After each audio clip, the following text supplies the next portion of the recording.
tous les programmes que vous écrivez. Très bien que dans un programme, je peux exécuter plusieurs programmes, je peux lancer l'exécution d'un programme, en même temps, je peux ouvrir une autre fenêtre et lancer l'exécution d'un autre programme. Donc, en résumé, dans une machine, il y a toujours plusieurs programmes qui sont en cours d'exécution.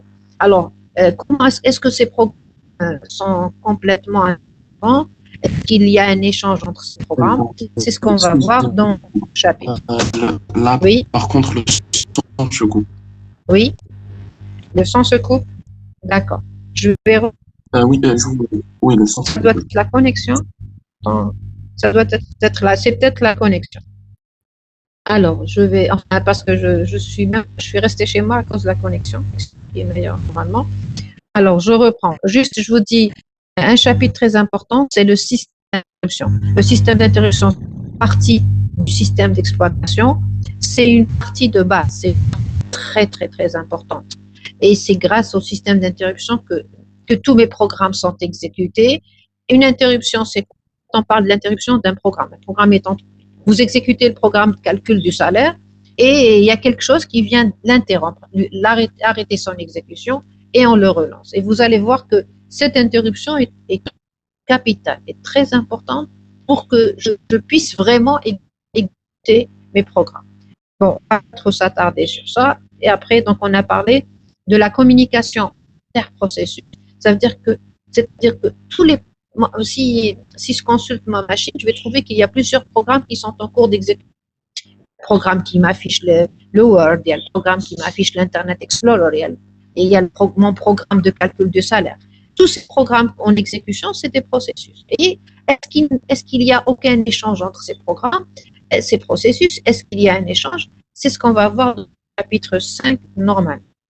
Le chapitre 6, partage des concurrences. Bon, je ne pense pas qu'on pourra le faire. Ce n'est pas grave si on ne le fait pas, parce que il n'est pas vraiment partie du programme. Je le rajoute. Pour la documentation. Alors, vous avez, je ne sais pas si vous connaissez les pages bleues en face de l'université. Il y a un très bon livre, c'est le livre de Madame, du docteur Nabila Selmi, qui s'appelle normalement Système d'exploitation. L'éditeur, c'est les pages bleues, ça ne coûte pas très cher et c'est très très intéressant comme cours. Juste pour la petite histoire, Madame professeur Selmi, on a enseigné le module pendant quelques années ensemble. Donc, elle a eu l'effort, elle a fait l'effort de mettre ce cours sous forme de livre. Il a été édité par les pages bleues. Je vous le recommande beaucoup. D'autant plus que ça coûte pas cher et on prend la même méthode de travail. C'est pas tout à fait le même contenu parce que ce livre, c'était un cours qu'on avait fait pour les ingénieurs et le contenu, le programme n'est pas tout à fait le même. Mais vous allez trouver tout ce qui est pas mal de choses. Non seulement vous allez trouver pour cette année, il va vous servir en deuxième année, en troisième année, l'année prochaine, et il va vous servir, Inch'Allah, en M1, en Master 1. Donc, je vous recommande d'acheter ce livre. Et vraiment, j'apprécie ça. On a la même méthode de travail. Et maintenant, il y a un livre très intéressant aussi, sur lequel j'ai beaucoup travaillé, c'est Andrew Tannenbaum. Là, c'est un livre, si vous le trouvez, si vous pouvez l'acheter, parce qu'il coûte, il faut d'abord le trouver. Après, une fois qu'on l'a trouvé, il faut pouvoir l'acheter parce qu'il coûte très cher. D'accord? Donc, mais si vous avez l'occasion, c'est un livre très intéressant en tant qu'informaticien. C'est un peu la Bible des systèmes d'exploitation. Des fois, quand il y a une forme de livre, moi je l'ai acheté une forme de livre, ça fait quelques années. Mais si vous avez l'occasion, faites-le, achetez-le, il est très important. Voilà. Alors maintenant, pour le premier chapitre, qui est l'introduction, je reprends un petit peu l'architecture d'un système informatique.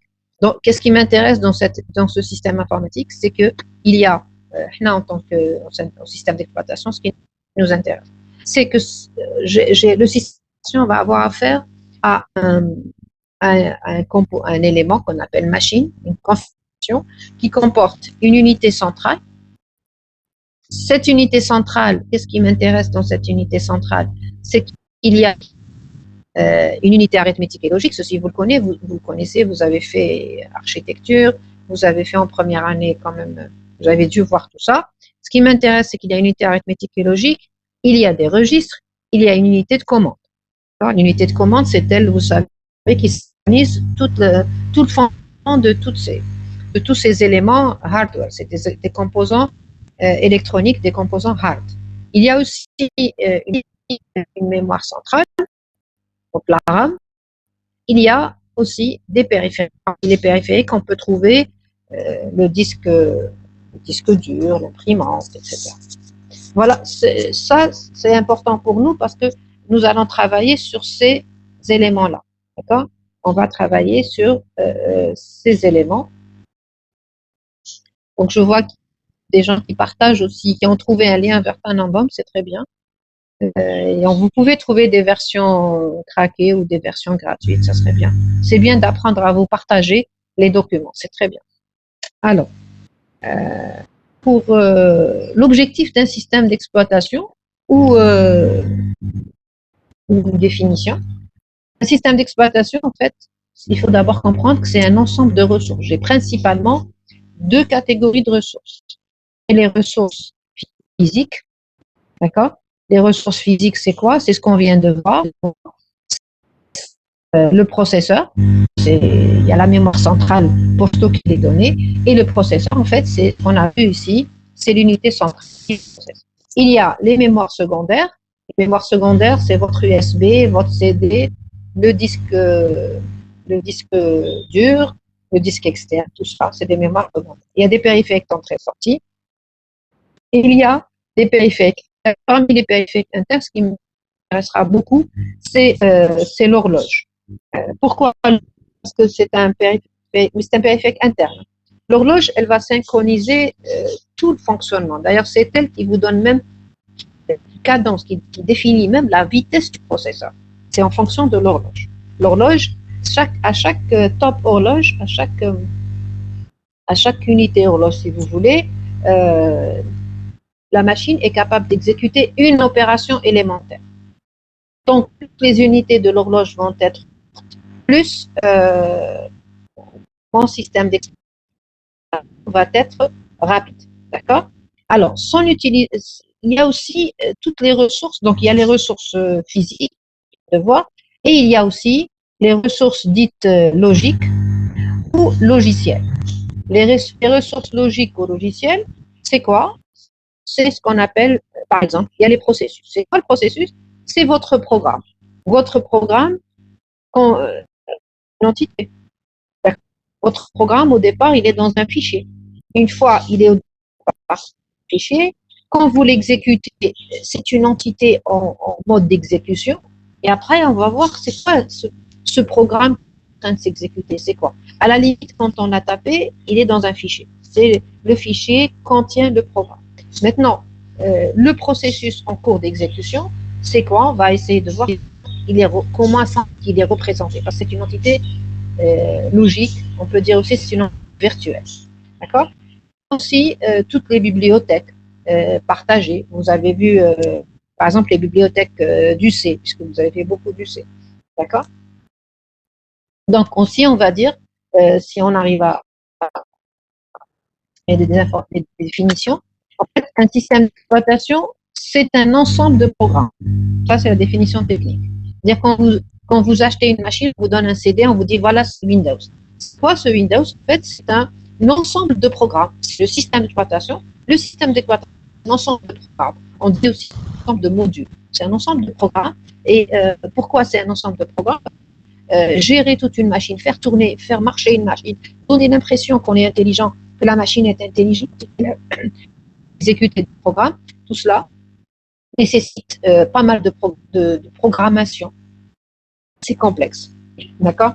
Alors, on dit aussi qu'un système d'exploitation, c'est l'intermédiaire.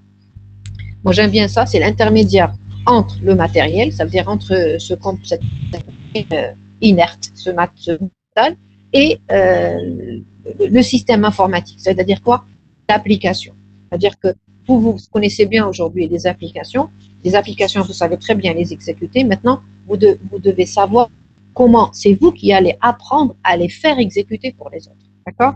Vous, maintenant, vous devenez des professionnels et on va essayer doucement comment est-ce que vous-même pourrez faire en sorte que vous permettiez à ces applications de s'exécuter. Donc, le système d'exploitation est un intermédiaire entre le hardware et l'application.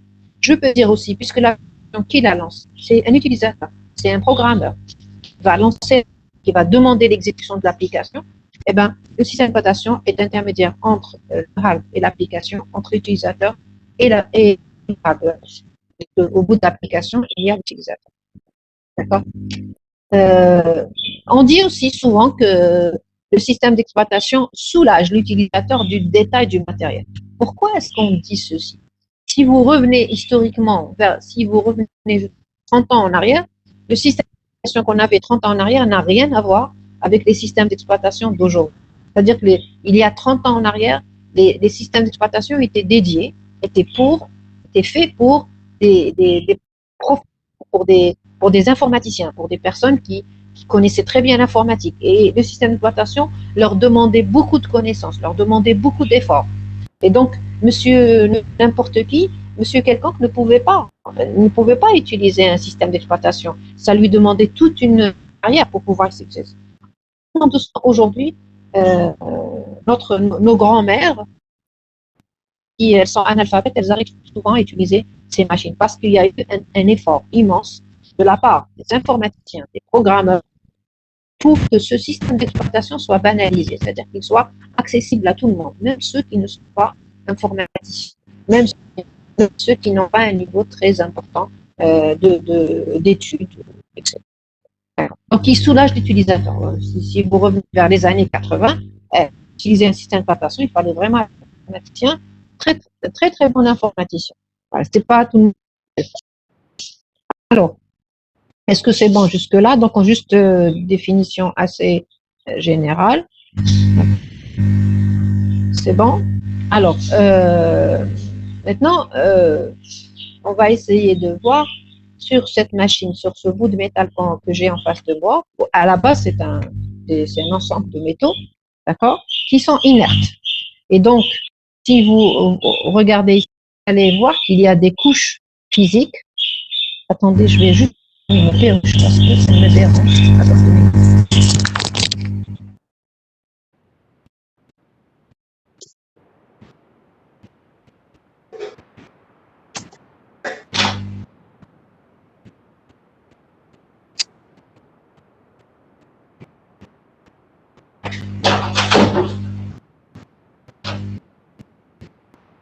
Alors, c'est bon, vous m'entendez? Alors, sur ma... Vous m'entendez très bien? Oui, on vous entend, oui. Très bien. Donc, le système d'exploitation, j'espère que vous êtes bien arrivé avec Roman. Alors, le système sur ma machine, vous voyez ce tableau. Sur ce tableau, la couche la plus...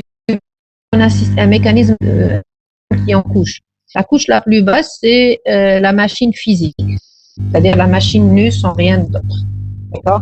Après, il y a tout ce qui est micro-architecture, donc c'est les circuits intégrés, les circuits de commande, etc. Juste au-dessus, vous avez vu en architecture, en module architecture, vous avez vu le langage assembleur. Je pense que vous avez fait l'assembleur. Je pense que vous l'avez fait, l'assembleur? Oui, on l'a fait. Très bien. Donc après, juste au-dessus, on va trouver le langage machine, puisqu'il est... Alors, ces couches, pourquoi on parle de couches? Parce qu'il y a une interaction entre les couches. Hein. Il y a des interactions entre une couche et celle qui est en dessous. Juste au-dessus du langage machine, on va trouver le système d'exploitation. C'est-à-dire qu'on a besoin du système d'exploitation pour pouvoir mettre autre chose. À partir au-dessus, on pourra intégrer les programmes système. C'est quoi les programmes système? C'est des programmes importants pour le fonctionnement de notre machine. Après, ce n'est qu'après qu'on pourra trouver les programmes d'application. D'accord? Les programmes d'application, par exemple, votre compilateur est un programme d'application. Avec votre compilateur, vous pourrez programmer des applications et là, on va trouver les programmes utilisateurs. Et là, on va donc, vous voyez qu'on a une structure des couches fonctionnelles, de la couche la plus plus basse vers la couche la plus haute. Et donc, vous voyez que mon système d'exploitation, il se situe un petit peu entre la machine nue, sans rien du tout, et l'utilisateur. Donc, on disait tout à l'heure que le système d'exploitation est un intermédiaire entre le hardware et l'utilisateur. Madame, Alors, oui, Madame, oui. est-ce que vous pouvez nous donner un exemple sur les programmes système? On y arrive, j'arrive, on va y Ah. arriver. D'accord. Voilà. Donc, on va de plus en plus dans les détails. Ce que je veux que vous marquez vos esprits, c'est cette idée que le système d'exploitation est bien une couche intermédiaire. Vous voyez dans ce schéma que c'est pratiquement, elle est médiane, cette couche est médiane. Elle fait vraiment le lien entre la machine et l'utilisateur, la machine et les programmes. Après, on va rentrer dans les détails de ce système d'exploitation, bien sûr. Alors, justement, on y arrive ici. Donc là, on a un peu plus de détails. On a une représentation plus détaillée. Et on va retrouver, on reprend de la couche la plus basse. On a la machine physique, on a les micro-architectures, c'est du hardware, c'est le regroupement de plusieurs composants physiques, des unités fonctionnelles qui va l'unité de commande, par exemple. Donc, c'est des composants qui sont capables d'exécuter, c'est comme un peu, pas beaucoup d'électronique, mais c'est un petit peu comme une machine à laver, elle a des cartes, des circuits intégrés, et quand je mets en marche, mais on ne peut pas dire qu'elle n'est pas programmable, je ne peux pas taper un autre programme, lui changer de programme, elle a un programme qui est fixe.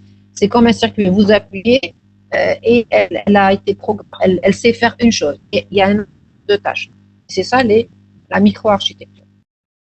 Alors, Madame Simon, est-ce que vous pouvez répéter juste cette phrase parce qu'il y a eu des coupures et on n'a pas bien compris. D'accord. Alors, on a donc la machine, la couche la plus basse, la machine physique, et une couche au-dessus, c'est tout ce qui est micro-architecture. Micro-architecture, c'est les circuits. C'est-à-dire que, par exemple, je vais vous donner une machine à laver, elle a un circuit, elle a une micro-architecture. Elle a un circuit dans lequel, quand j'appuie sur le bouton marche, il y a un programme qui va être s'exécuter, qui va rinçage, je ne sais pas. Donc il y a un programme précis qui est fait. Mais c'est pas pour autant que je vais dire que ma machine est un ordinateur. Ce n'est pas un ordinateur. Elle comporte un circuit qui lui permet d'exécuter une tâche. Point. D'accord. Elle n'est pas un programme. Un ordinateur, par contre, il est de s'enrichir. Ça veut dire que au départ, il sait peut-être faire des choses, mais moi, à chaque fois que je tape que j'écris des applications, que j'écris des programmes, je peux lui apprendre à faire autre chose. Donc ça, c'est plus que de la micro-architecture. Ça, c'est ce qu'on va retrouver dans les couches les plus hautes. Dans la micro-architecture, je vais trouver des tâches qui sont faites de manière hardware. C'est comme ma machine ou ma machine à café, à laver ou la machine à café, etc. Même la voiture, quand vous appuyez sur démarrer, vous mettez le contact, il y a un certain qui sont effectués. D'accord. L'ordinateur, la différence de l'ordinateur avec les autres programmes, avec les autres outils, c'est que l'ordinateur est une unité qui est capable, intelligent, parce qu'il est capable d'acquérir de nouvelles connaissances. Il peut apprendre, on peut lui apprendre à faire de nouvelles tâches. Mais je ne peux pas apprendre à ma machine à laver d'exécuter autre chose. La machine, je l'ai achetée avec un programme et je ne peux exécuter ce programme. Par contre, mon PC, je peux, avec l'intelligence de l'être humain, on peut écrire des programmes et ma machine va devenir plus puissante. Elle va savoir faire plus de choses. Je ne sais pas si vous saisissez un peu la nuance entre ce qui est... Ah, oui. Pour la micro-architecture, c'est comme ce qu'on appelle les firmware, c'est-à-dire c'est à peu près entre le hard et le soft. C'est juste avant le soft. C'est avant le soft. Mais c'est toujours c'est pas du soft ici, hein. On est toujours dans le hard, hein. Le hard. On est toujours dans le hard. Les circuits intégrés, c'est des électroniques. C'est des circuits programmés. C'est une microprogrammation. C'est des circuits physiques. D'accord. Ouais. Très bien. Alors, 2 secondes. Hein. Allô? Allô? Oui. Alors, Après, on trouve le langage machine. Dans le langage machine, c'est l'assembleur. Et là, ça allait vers le soft. Avec le langage machine, le processeur, quand on nous voit un processeur, on nous voit un processeur toujours avec un jeu d'instructions. Et c'est grâce à ce jeu d'instructions qu'on va pouvoir intégrer du soft. C'est la première porte pour intégrer le soft. Juste au-dessus de ce langage assembleur, ce langage machine, d'accord? Je sais pas, en tant qu'informaticien, moi j'aime bien le langage machine parce que quand vous connaissez l'assembleur, vous comprenez que finalement, ma machine, elle ne sait faire que des opérations élémentaires. Et c'est le génie qui fait qu'il va assembler ces opérations élémentaires pour en faire des tâches très importantes. C'est quand une pièce de Lego que vous assemblez et vous arrivez à construire des châteaux. La même chose, c'est avec ces petites opérations du répertoire de l'assembleur, de la machine, des instructions du processeur, qu'on arrive après à faire des choses magnifiques, un navigateur. Donc, juste au-dessus de la couche du langage machine, on va un certain nombre de programmes du système d'exploitation. Très important. Alors, il faut faire la similitude avec le hardware. Quels sont les composants hardware les plus importants? Il y a le processeur, il y a la mémoire, il y a les périphériques, il y a les données. Les données, c'est-à-dire nos fichiers. D'accord? Alors, à partir de là, on s'est dit, il y a les composants hardware, on s'est dit, il faut faire fonctionner chaque composant. Donc, il faut s'occuper de chaque composant. Le premier composant, très important parce qu'on ne peut rien faire sans lui, c'est notre processeur. Donc, il a fallu faire, dans le système d'exploitation, il y a un programme qui assure la gestion du processeur, le gestionnaire du processeur. C'est-à-dire que le processeur, là, il est là, mais maintenant, il lui faut un soft, un programme pour que ce processeur soit plus efficace. À titre d'exemple, dans les années 50, le processeur ne pouvait exécuter un seul programme. Il ne savait pas faire autre chose. Alors que du soft, ça veut dire qu'avec le gestionnaire de processeur, aujourd'hui, on arrive à exécuter avec un seul processeur, on arrive à exécuter des dizaines de processus en même temps. D'accord? Avec ce même processeur. Et ça, c'est le génie du soft. C'est quand vous réunissez le hard, un bon hard avec du software. Ce software va pouvoir, alors que le processeur, dans sa définition, il n'exécute qu'une tâche à la fois. Donc, qu'est-ce qui fait qu'aujourd'hui, dans ma machine, je peux lancer le Word, qu'aujourd'hui, j'ai l'Explorer qui est, le Google Chrome qui est lancé, j'ai un Word qui est ouvert, j'ai le WebEx qui est ouvert. Mon processeur, le processeur de ma machine est en train d'exécuter tout ça en même temps. Donc, il y a le programme de gestion du processeur. Après, sans la mémoire, on ne peut rien faire non plus. La mémoire est un hardware très important. Il y a le programme de gestion ou le gestionnaire de la mémoire centrale. Je parle de mémoire centrale. Parce que vous savez très bien que tout ce que le processeur fait une opération A plus B, il récupère l'opération A plus B, il la récupère de la mémoire. Ensuite, il récupère les opérations qu'il récupère de A, il récupère la valeur de B et la valeur de A, il la récupère de la mémoire. Donc, les deux travaillent en coopération pour pouvoir exécuter l'opération A plus B. Il y a aussi le programme de gestion du périphérique. Si vous prenez par exemple l'imprimante, qu'est-ce qui fait que l'imprimante, dès que je lance, elle se met à imprimer. Qu'est-ce qui fait que malgré que j'ai un programme, elle continue quand même l'impression. Donc, on va voir tout ça. Qu'est-ce qui fait que si j'ai lancé 2-3 fichiers, eh ben, elle imprime le premier, le deuxième, le troisième. Donc, il y a ça, c'est le programme de gestion. Les gestions périphériques, par exemple, quand vous achetez une imprimante, souvent il y a avec une disquette dans laquelle il faut que c'est le driver. Le driver, c'est le gestionnaire de votre imprimante. Alors, après, il y a la gestion des données. Vous avez vu que votre programme est un fichier. Vos cours, quand on vous envoie vos cours, c'est des fichiers. Si vous stockez, si vous téléchargez une musique, une chanson, c'est un fichier. Donc finalement, tout ce qu'on manipule, c'est des données. Ce qu'on va manipuler, c'est des données. Et toutes ces données sont stockées sous forme de fichiers. Donc là, on va avoir aussi la gestion de ces données. Là, la gestion des données.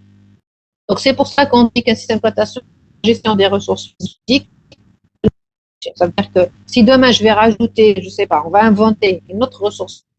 Vous savez, aujourd'hui, par exemple, un capteur, il faudra rajouter le gestionnaire du capteur. Okay.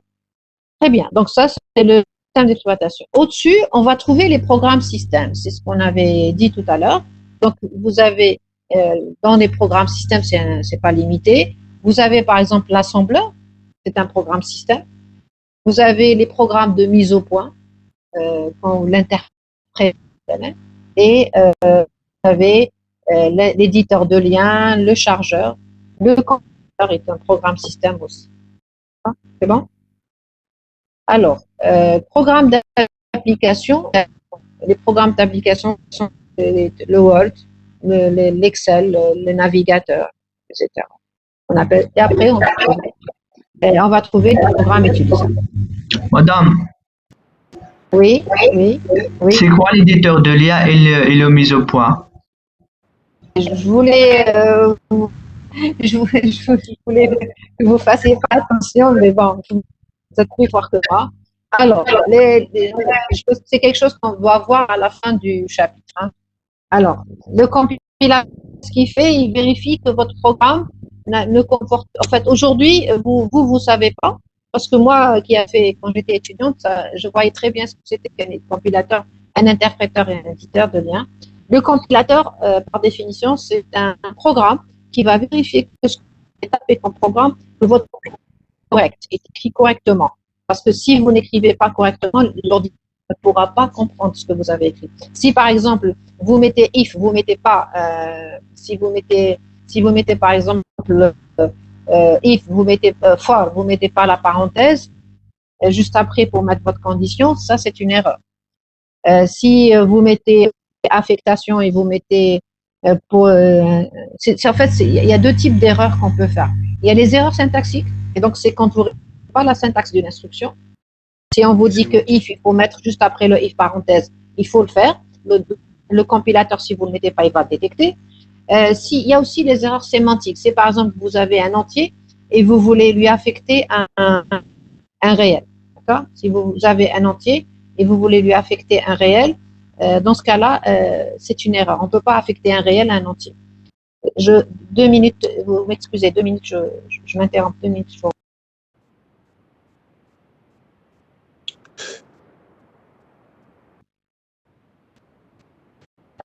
Alors, le compilateur va détecter deux types d'erreurs. Les erreurs syntaxiques, c'est que ça veut dire que vous avez écrit correctement votre instruction. Il y a un point-virgule qui manque, il y a une parenthèse qui manque. Si vous tapez off à la place de if, accepté. Il y a aussi les erreurs sémantiques, ça veut dire que si par exemple vous voulez affecter un réel, vous voulez affecter 2,5 à un entier, il va pas l'accepter parce que déjà le réel, il a deux dans la mémoire, la mémoire Tao, elle est plus grande que tel réel. Ça marche pas. Vous voulez affecter une valeur booléenne à un entier, ça marche pas, accepter. Après, l'éditeur de liens. Vous avez fait les sous-programmes, vous avez fait les procédures et fonctions. Oui. Alors, les procédures et fonctions, les procédures et fonctions, vous avez quand vous appelez une procédure et quand vous avez fait le cours, on vous dit, quand on appelle la procédure, l'ordinateur va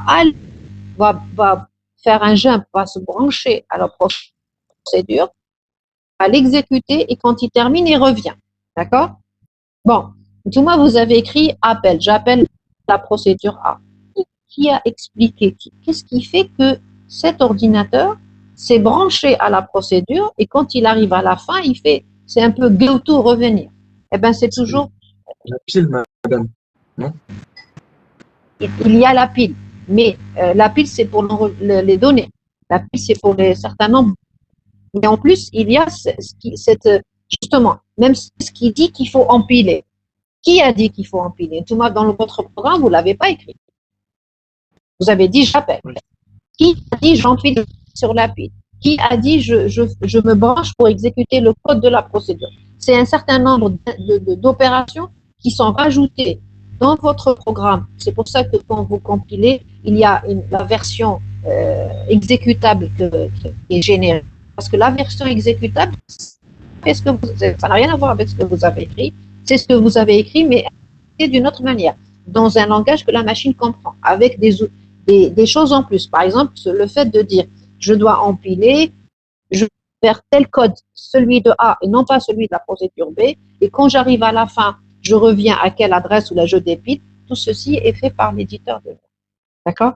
Donc c'est une très bonne question que vous avez fait. Normalement, j'aurais aimé que les compilateurs, son rôle, soit étudié, soit expliqué sur le module algorithmique. Normalement, en algorithmique, on aurait dû, j'aurais aimé le rôle de chaque étape. Apparemment, ces dernières années, ça se fait pas. Mais même si j'ai beaucoup de détails, on va essayer d'avoir plus d'informations. Avant, moi, quand j'étais étudiante, il y avait une application, si vous voulez. Il y avait un programme, une commande qui s'appelait éditeur. J'appelais l'éditeur c'est un petit peu, j'appelais l'éditeur il me donnait un fichier sur le un programme. Quand je termine l'éditeur, après l'ordinateur, je vais taper une autre commande. La deuxième commande que je vais taper, j'appelle le compilateur. Le compilateur, il va me donner des erreurs syntaxiques, sémantiques, etc.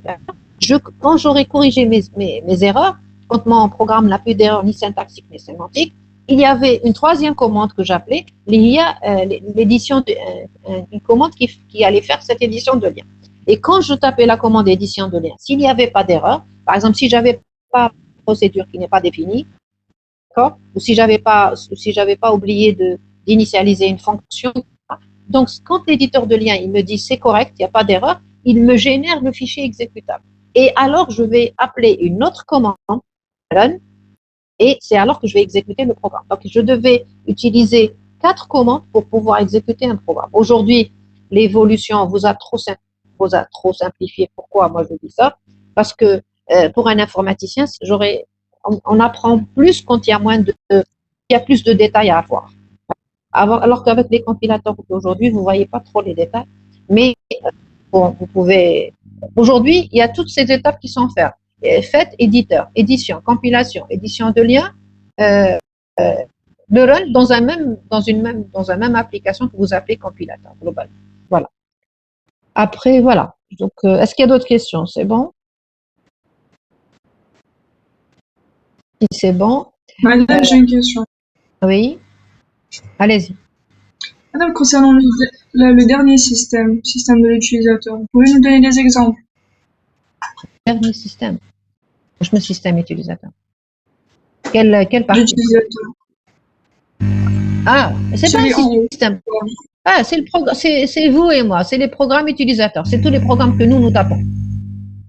C'est tous les programmes que nous tapons. Parce que juste avant, si je pouvais représenter un petit bonhomme, ça serait nous, les utilisateurs. D'accord?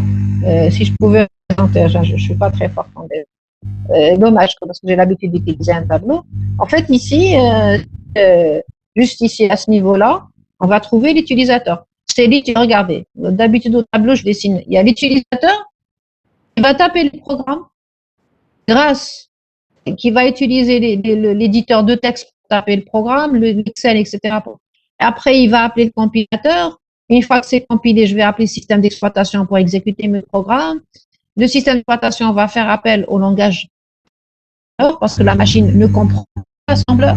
Donc, quand vous écrivez un if, quelque chose, il va être traduit, il sera traduit en langage machine. Et c'est le langage, en langage machine, ce qui est généré, le binaire, que la machine est capable d'exécuter. La machine ne comprendra jamais le C, ni le Pascal, ni quoi que ce soit. Elle ne comprend que le langage machine. Et donc, toutes ces couches, elles sont là, en fait, pour faciliter le travail du programmeur et ne pas obliger à programmer en A. Et au début de l'ordinateur, dans les années 60, les utilisateurs, les informaticiens devaient programmer au départ en binaire, mais ils devaient programmer en assembleur. D'accord? Donc, toutes ces couches sont là pour vous permettre, Thomas, aujourd'hui, d'écrire avec un langage aussi agréable que le C, sans vous soucier des détails. Ça, c'est grâce au système d'exploitation. C'est bon? C'est clair?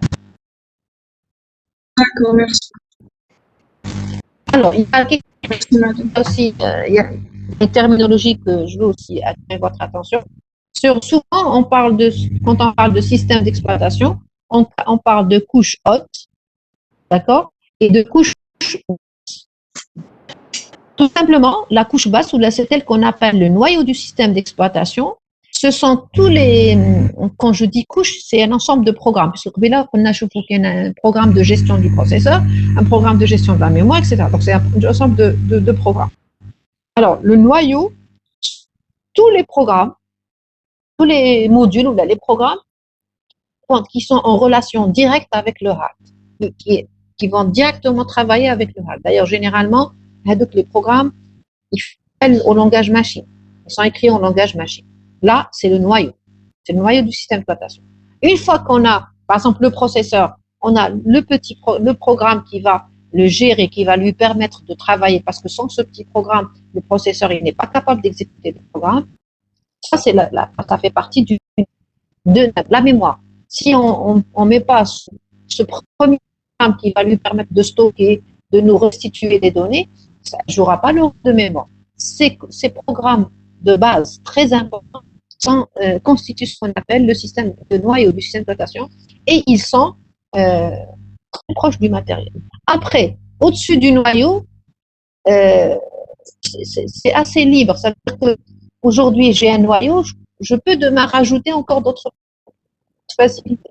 Après, on a une couche haute et dans les couches hautes, vous allez trouver des programmes sont pas de base qui marquent le compilateur, l'interpréteur, l'éditeur de fichiers, etc. Ils sont moins importants. Enfin, aussi moins importants parce que je ne devrais pas dire ça, parce que si on enlève moins important dans un sens, c'est que si j'enlève par exemple le compilateur, ben, l'informaticien, avec le noyau, il peut écrire un programme qui va compiler.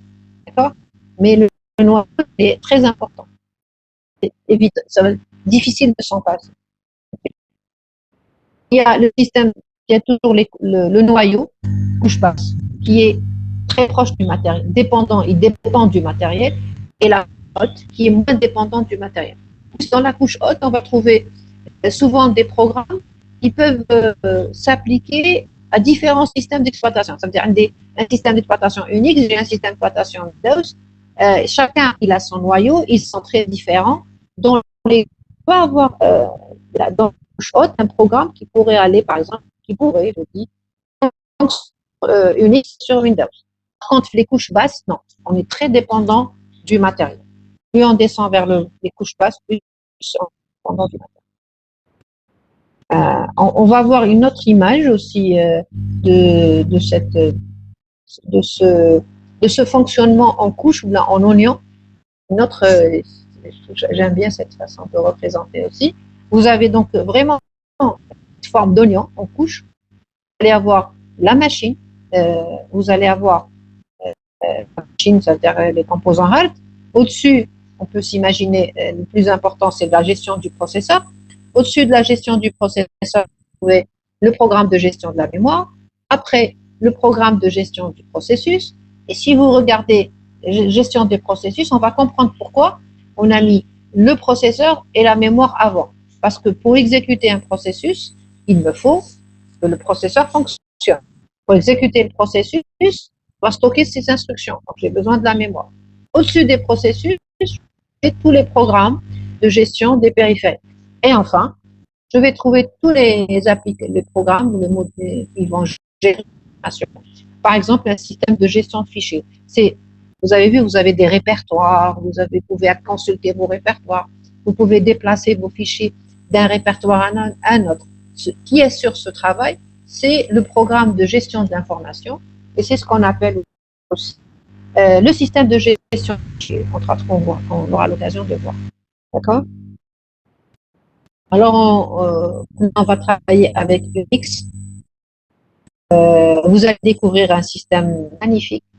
Je vous conseillerais, si vous voulez bien écouter, de travailler Unix avec cœur. C'est-à-dire que vraiment, parce que d'abord, c'est pas propre, c'est comme la programmation, c'est pas propre au module.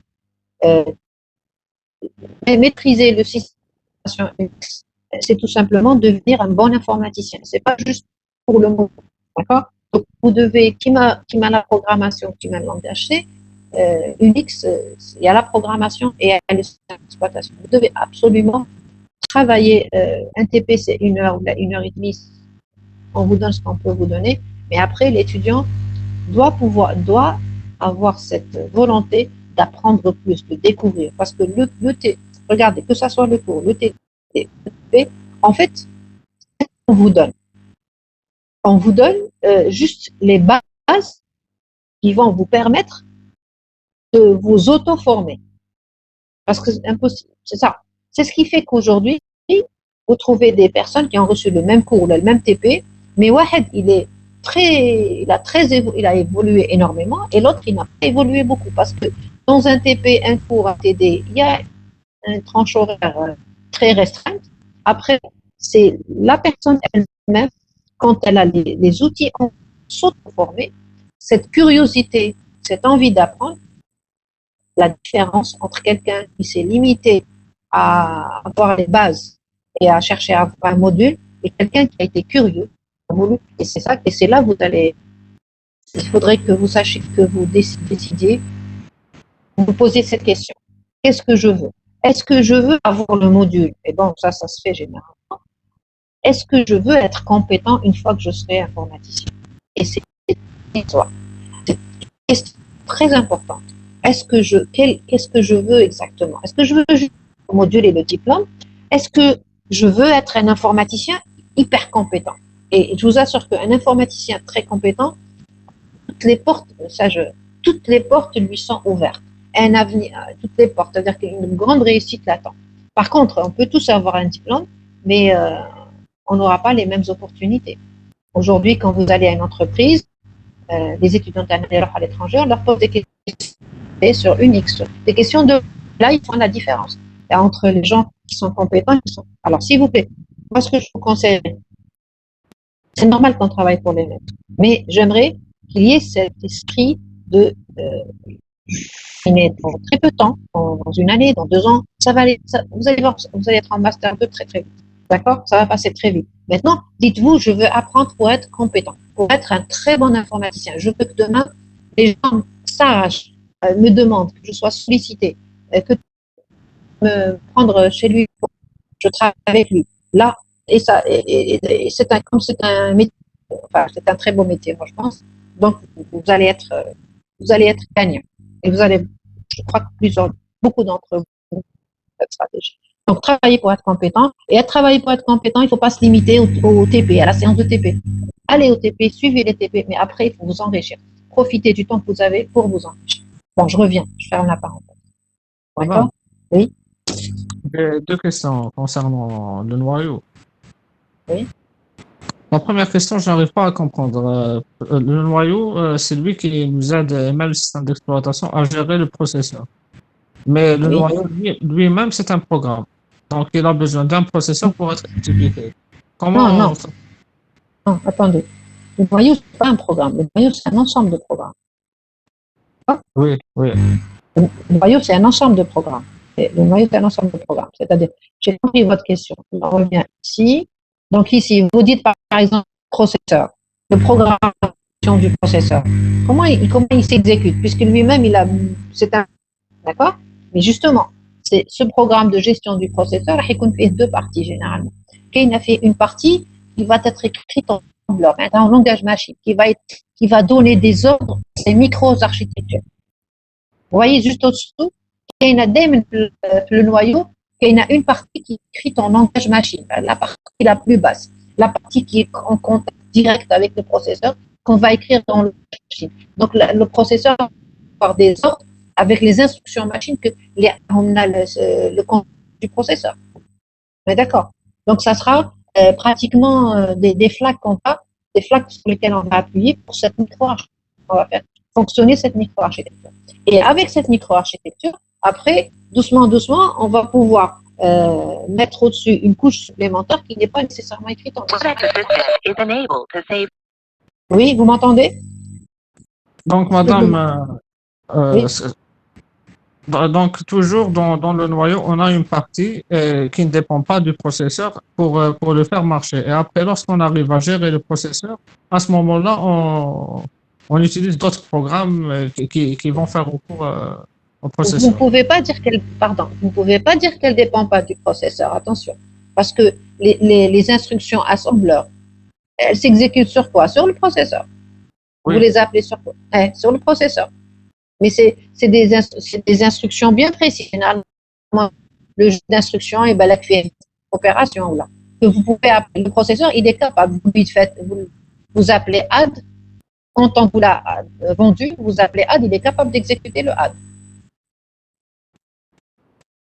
moi, ce que je veux dire, c'est-à-dire, lorsqu'on fait exécuter un programme, je ne sais pas comment le dire. C'est-à-dire, le programme, déjà, il est exécuté avant le fonctionnement du processeur. C'est-à-dire, par exemple, au démarrage de l'ordinateur. Oui, oui, C'est oui. Internet qui va vérifier que le processeur fonctionne et il va le gérer, tout ça. Donc, comment ça se fait avant que le processeur commence à fonctionner? Non, que le processeur, vous allumez votre machine, quand vous allumez votre machine, avant même de lancer n'importe quel programme, le système d'exploitation, il est chargé. Vous savez, quand on vous dit, le système d'exploitation, il est chargé, ça veut dire qu'on charge les programmes. Parmi les programmes qu'on va charger, c'est le programme qui va faire fonctionner le processeur, qui va le faire fonctionner. C'est un programme qui va le faire fonctionner. Le programme fait, entre autres, des opérations de bas niveau, de très bas niveau. C'est presque des opérations langage machine équivalent à ma machine à laver. Quand j'appuie rinçage, je sais pas, essorage, etc. Donc là, c'est en langage, il y a une partie en langage machine qui se fait. Donc je lance le processeur. Le processeur va se mettre en état prêt à recevoir votre programme. Vous lui envoyez votre programme, il sera prêt à l'exécuter. D'accord, oui. Vous avez pris des programmes en assembleur, Oui, oui. d'accord? C'est des opérations qui vous sont vendues avec le processeur. Ces opérations qu'on vous donne, c'est des ordres que vous donnez au processeur. Le processeur, il est capable de les exécuter, d'exécuter le add, le jump, etc. Le processeur, il est vendu comme ça. Là, en tant que programmeur du système d'exploitation aspect de la partie soft, on ne fait que rajouter des fonctionnalités. On peut rajouter des choses plus compliquées que le add. Par exemple, on peut rajouter une boucle d'addition ou une boucle de multiplication qui n'existait pas avant. Je ne sais pas si vous On voyez. va dans le jeu d'instruction, c'est ça? Non, au-dessus. Ah, Le jeu d'accord, oui. d'instruction, quand le jeu d'instruction, tu crées un programme, tu as créé une couche supplémentaire. Si d'instruction, tu crées avec le jeu un programme qui sait faire calculer la 10 additions successives, tu as rajouté une couche supplémentaire. Et quand tu as après le programme qui fait 10 additions successives, il a utilisé l'assembleur, mais puisque tu as écrit un programme qui fait 10 additions successives, tu peux avoir après un programme qui va faire appel, utiliser ou directement le programme qui a fait les 10 additions successives. Alors que lui, c'est pas un langage, c'est pas juste des opérations directes de bas niveau. D'accord? C'est un programme qui appelle un autre. Vous avez un programme qui est de très bas niveau en assembleur, que vous allez écrire, il va être appelé par un autre, il va être appelé. Et puis, plus on monte dans la hiérarchie, plus les programmes vont être plus complexes et ils vont s'éloigner du hard. D'accord, oui, oui. C'est bon? Oui, c'est bon, merci, madame, c'est bon. Alors, on revient où on était. Donc, les couches, c'est bon. Donc, je vous ai dit, Unix, vous allez voir en TV, il y a le hardware, donc il y a le hard, il y a le noyau, kernel c'est le noyau, il y a des commandes, vous allez les voir en TP, Kima ls, c'est des commandes de base.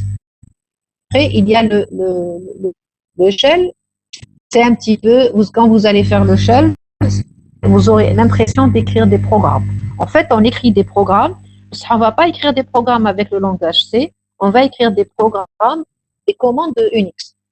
Donc, vous verrez ça. Et il y a l'utilisateur qui, lui, va écrire les commandes.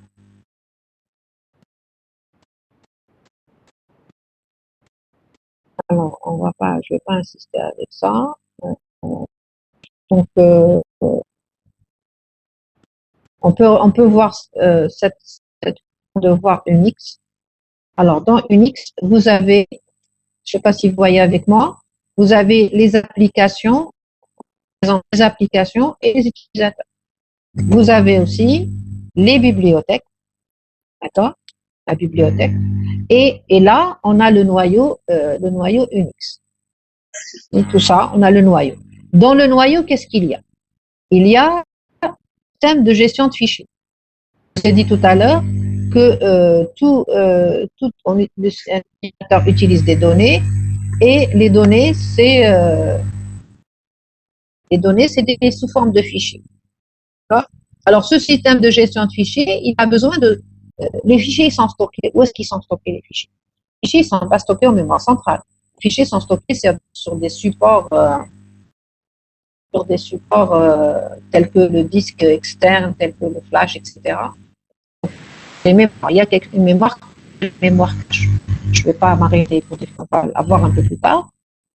Il y a aussi le gestionnaire des processus, c'est celui qui fait exécuter vos programmes. Il y a la gestion du processeur et la gestion de la mémoire. Et que je voulais voir sur ce schéma, c'est les appels système. D'accord? Les appels système, c'est quoi? Les appels système, regardez, vous avez l'utilisateur, vous avez le noyau ici. Les appels système, c'est une couche qui est entre l'utilisateur et le noyau. Et ça veut dire quoi? L'utilisateur a besoin d'utiliser le processeur, il va faire ce qu'on appelle un appel système. Il va demander au système d'exploitation, par exemple, de lui exécuter son programme. L'utilisateur va demander au système d'exploitation de lui ouvrir son fichier. Il va demander au système d'exploitation de lui sauvegarder une donnée. Et ça se fait par un genre d'appel de procédure qu'on appelle des appels système. Rappelez-vous de ça parce qu'on va travailler beaucoup sur ça. Après, alors, on va commencer le chapitre par évolution des systèmes d'exploitation. Il ne reste pas beaucoup de temps. Les premiers, alors juste, je vais vous demander de faire un exposé sur l'évolution des systèmes d'exploitation. Je veux, parce que vous naviguez sur Internet pour découvrir l'histoire des systèmes d'exploitation. S'il vous plaît, pas plus que 5 pages. Je veux que chacun d'entre vous, en tant qu'informaticien, vous ne pouvez pas ignorer, je ne peux pas en cours faire l'histoire, ça prendrait trop de temps. Mais en plus, vous allez voir de belles photos sur Internet, des premiers ordinateurs, vous allez être étonné. Il y a des ordinateurs qui occupaient plus qu'une place, etc. Donc, je vous demande chacun de faire un exposé sur l'histoire des ordinateurs. Alors, juste rapidement, il ne reste pas beaucoup de temps, 5 minutes. Madame, s'il vous plaît, quand est-ce qu'on doit vous le rendre? Enfin, quand est-ce qu'on doit vous le rendre? Début de semaine prochaine, c'est-à-dire dimanche. Donc, je vous laisse le week-end pour le faire. D'accord. Je vous donnerai une adresse pour me le rendre. Alors, ce système d'exploitation, il n'y avait pas... En fait, il n'y avait pas vraiment de système d'exploitation. Il y avait un ordinateur, c'est comme une grosse machine, avec un pupitre, une table sur laquelle il y avait des boutons et des boutons de commande. C'est un peu, imaginez ma machine à laver dont je parle toujours, il y a des boutons pour dire marche, arrêt, rinçage, lavage, etc.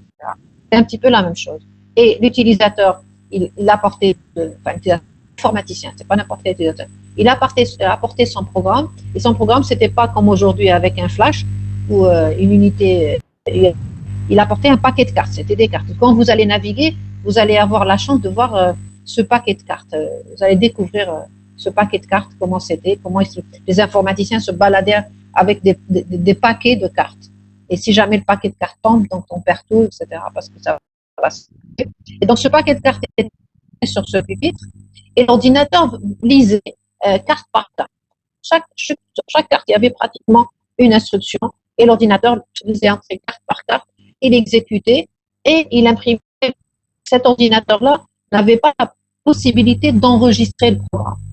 Aujourd'hui, vous avez la chance d'enregistrer vos programmes. Cet ordinateur-là n'avait pas la capacité d'enregistrer le programme. Il exécutait un seul programme à la fois. Il ne pouvait exécuter qu'un seul programme à la fois et il n'enregistrait pas. Après, ça, c'est les systèmes, c'est la période qu'on appelait les systèmes d'exploitation OpenShell.